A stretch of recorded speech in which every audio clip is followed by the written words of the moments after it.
So what will the reconstruction of the economy look like post-pandemic, Ludovic? What is your assessment to this? Well, I mean, I think the good news is that there is a reconstruction, right? The ground reopening is happening, and which I think is good news. There are two scaring effects, if you will, from the pandemic that we will bring forward into the new world, the new possible. The first one is risk awareness. I think CFOs have seen that severe probabilistic systemic risk do happen. And so that means rethinking risk awareness, risk literacy, risk management. They also have seen that insolvencies can be muted by governments. So when you're a CFO, you spend most of your time dealing with cash, with working capital, and so the risk related to liquidity will certainly reappear at some point. So there is this deformation, this distortion of risk that will stay with us for quite some time. And the second thing, which I think is very important for the life of the CFO, is governments and central banks over-welcoming their stay.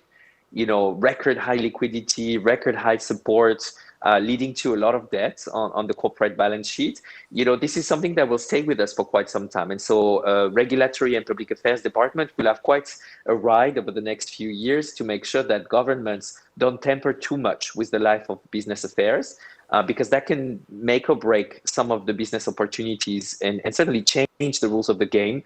We see already what's happening in the US, but we'll see also more of what's happening in the emerging markets as the pandemic, is behind us.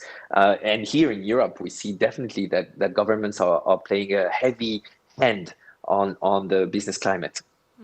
Yeah. What kind of role can a CFO play in this, and how can a CFO support the company through all those changes that are going on?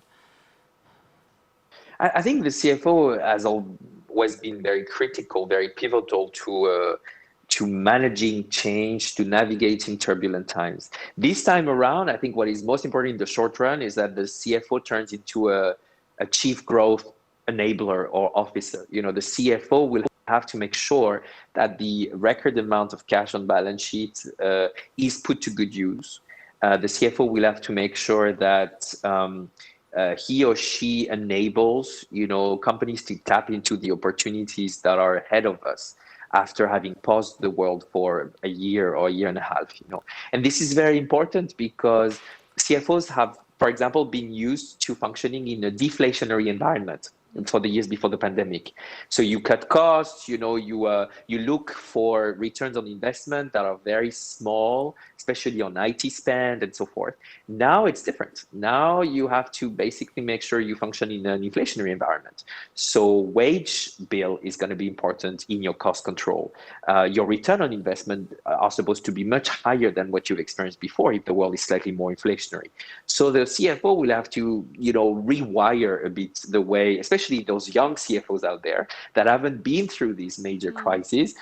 The millennial CFOs, they have to rethink a bit the way they see their role, and to be really side by side with the chief commercial officer to make sure that they help tap into opportunities while making sure that they continue to be the guardian of the temple, because risks are ahead of us, and they will have to continue to be very risk aware, very risk literate, and especially for those large risks and this granularity of the risks across geographies. For example, the CFOs of multinationals will have a very strong, tower of control role also on top of this enabling job. Not easy, but that's what they're trained for. They're the number guys, so they're supposed to be maybe geekier with data because you have to go into deeper data lakes than before to understand how complex the world is. But they also need to be bolder, I think, especially in this turnaround period for the world economy. Construction and manufacturing is going well at the moment. What is your outlook on those sectors in 2022 and 23? I think, every country is spending a lot of money on manufacturing through industrial policies. And also housing has become something very important. So I expect the construction and manufacturing sector to have quite a good ride in 2021 and 22, with the caveat that the cost of inputs is still very much increasing. So there is this profitability risk related to the cost of inputs and potential shortages and so forth. But I still see, especially green manufacturing, renovation, thermic isolation are getting a lot of tailwind from public policymakers, especially from governments trying to spend some money in Europe. For example, a lot of the next generation EU plan is going to those sectors for decarbonation, for thermic isolation. So I expect that there is a public tailwind, but I also expect that people are ready to invest back. So this investment cycle will also drive the fundamental of the construction manufacturing sector. So I'm quite positive on those sectors for the next couple of years.